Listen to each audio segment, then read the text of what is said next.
Hello, and welcome to Charisms for Catholics.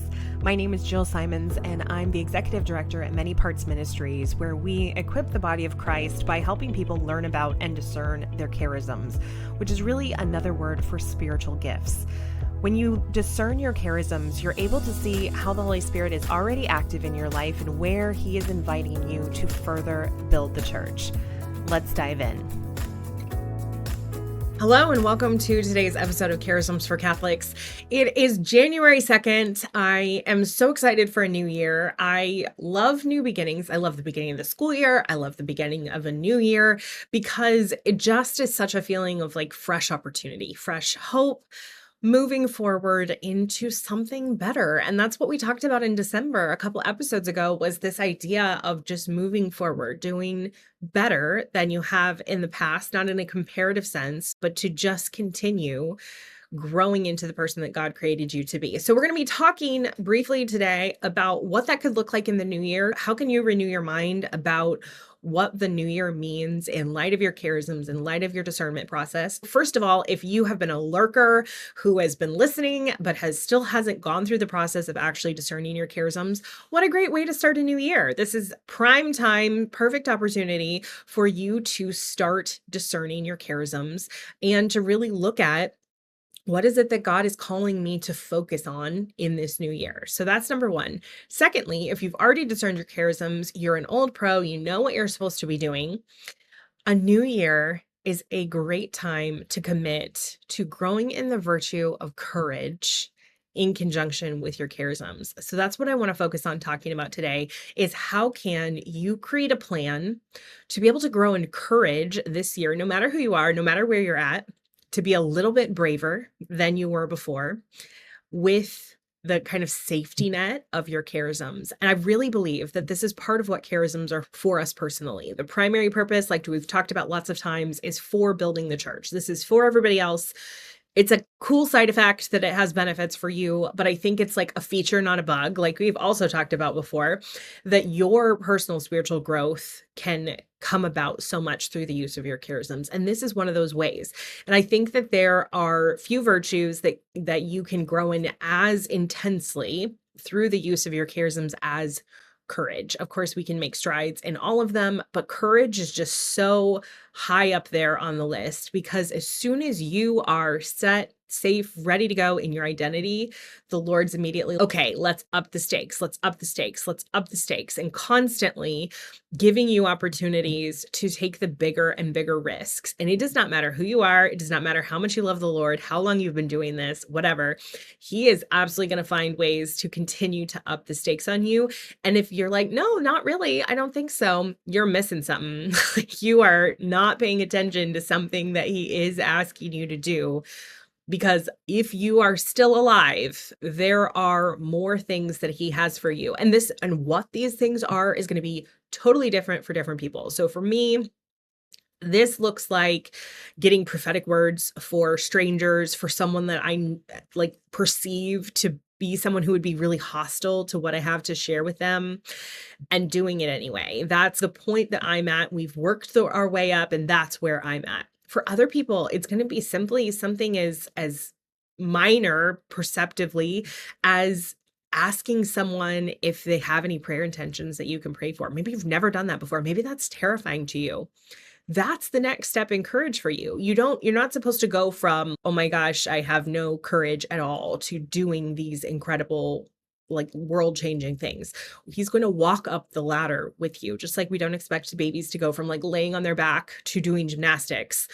We expect them to have to go through all the steps of the process, and it's the same for us. And so we never want to compare people's journey of their growing in courage thing. Doesn't even seem like it would take any courage. It doesn't matter. They're at where they're at.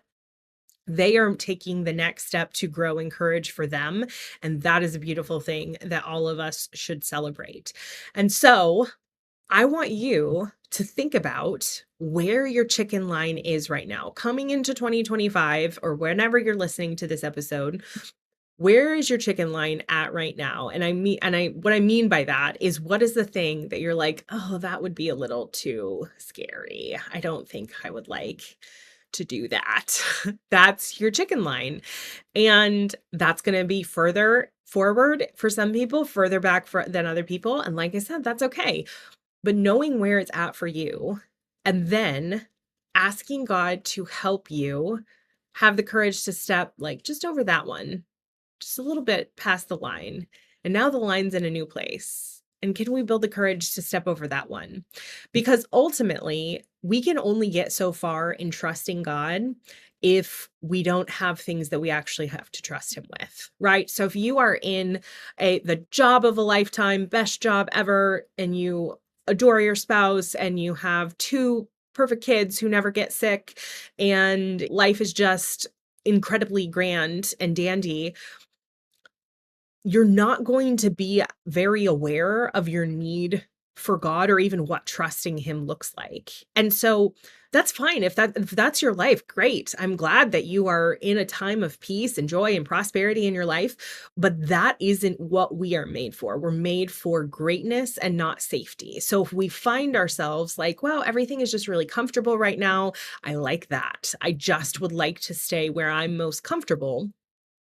We're not building those muscles of trusting the Lord that are likely going to come up when everything stops being comfortable, when everything stops being easy, whether it's a conflict, a relationship that ends through death or falling apart or a diagnosis, or there's a million and one ways that things can change, that the status quo can change. And that is going to be infinitely harder to weather if you have no practice trusting God with more than makes you comfortable. This is the same principle in weightlifting, right? We want to have progressive overload. We want to lift a little bit more than we lifted last time because that's going to make us stronger. And it's the same in the spiritual life. So this serves a function both in the church externally and then this function in you internally. So we're just really dealing with its function in you personally, but it also has a function for other people. And maybe you find that more motivating than your own growth, which is fine. That's where some people are coming from. That is going to bring about something, create the chance for something within the larger church that would not be there if you said no to that opportunity to be courageous. And so, what if that was the focus this year? Just to take the charisms you already have, the things you've already been given, and just be a little bit more courageous than you've been in the past, and let that progressive overload grow the trust that you have in God, so that when other things happen in life, whether it's related to your charisms or not, when the bigger asks come along that maybe you don't feel ready for, there's been some toning, there's been some conditioning of that trust that you have in God. And that can bear a little bit more weight as time goes on. So that's what I want you to sit with. What does it look like for you to be just a little bit more courageous than you have ever been in the charisms that you have? And how can you make this year about that? About taking those opportunities to be courageous. I am a huge fan of Word of the Year. I do a Word of the Year every year. And by all means, take as your Word of the Year whatever it is that God has revealed to you if this is something you've prayed about. But if you have no idea what to do for a Word of the Year, I think every person on planet Earth that loves Jesus could afford to do a year of courage. And so that's my recommendation to you. If you already have one, fantastic, go with that. But if you don't and you want one, think about courage. What would it look like for you to be just a little bit more brave in taking the risk that God has for you coming forward in this year? And on that note of Word of the Year, if you are interested in having your Word of the Year bodied with you all of the time through the year, my sister company, Pink Salt Riot, is doing custom Word of the Year bracelets again this year. They're elastic, stretchy bracelets that are super durable and can weather the entire year with you. And the link to purchase those is in the show notes if you are interested. It's just something that can keep that intention going all through the year. If you're like me, I have a squirrel brain where I will be so all in on something for a period of time. And then if I don't have a reminder of it moving forward, I'll just let it go. And so I love using the Word of the Year, things that we make at Pink Salt Riot, to carry that with me throughout the entire year. Like I said, link is in the description below, and I hope that you consider growing in courage this year and what that would look like for you specifically, right where you are at right now. Thanks so much for joining us on today's episode of Charisms for Catholics. If you would like to learn more about your charisms or begin your own discernment journey, head to our website at manypartsministries.com, where you can download our free PDF guide to all 24 charisms and also begin your own journey by taking our charism assessment.